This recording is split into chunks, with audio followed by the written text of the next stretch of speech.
Ms. Amelia Andersdotter, Member of the European Parliament.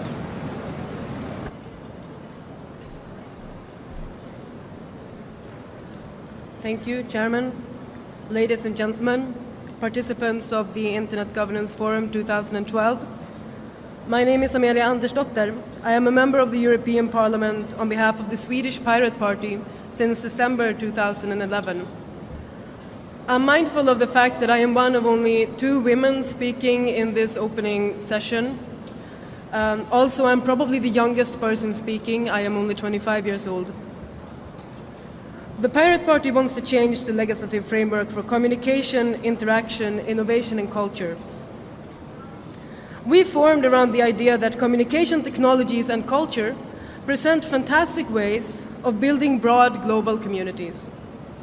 We want interactions, social, cultural, and economical, to be determined and under the control of the people interacting. When information, communication, and culture can be freely accessible and used, which on the internet is basically always the case, this should be allowed. And any exceptions or deviations to that general rule must be kept exceptional. Unfortunately, laws at both nation-state level and the international level are very ill-equipped to achieve these goals. Direct interventions by nation-states into communication and cultural flows of their citizens are ubiquitous in the world. More insidious are the restrictions on communications imposed on users by private network operators or intellectual property rights holders.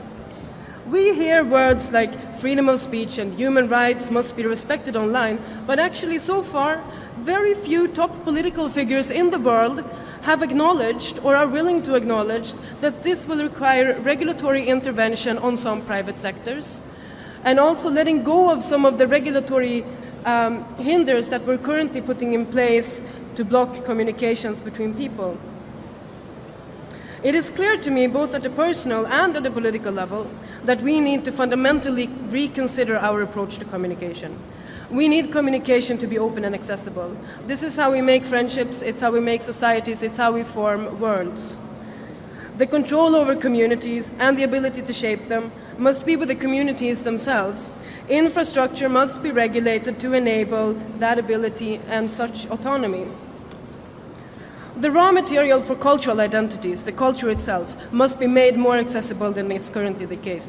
Copyright is not only an untimely instrument for the 21st century, it is doing active harm to culture and to communities around the world.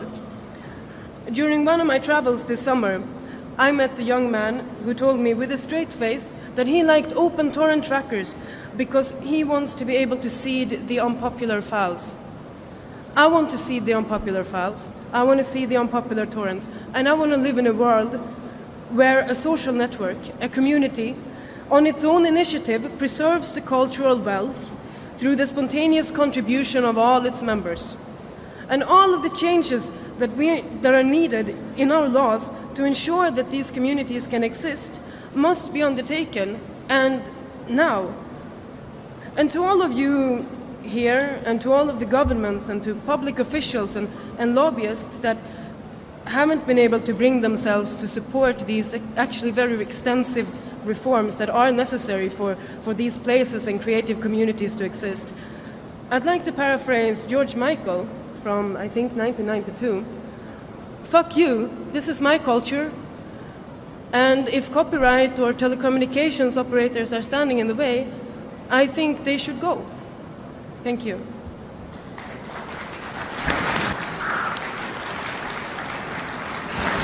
Thank you very much, Ms. Andersdotter. Sorry.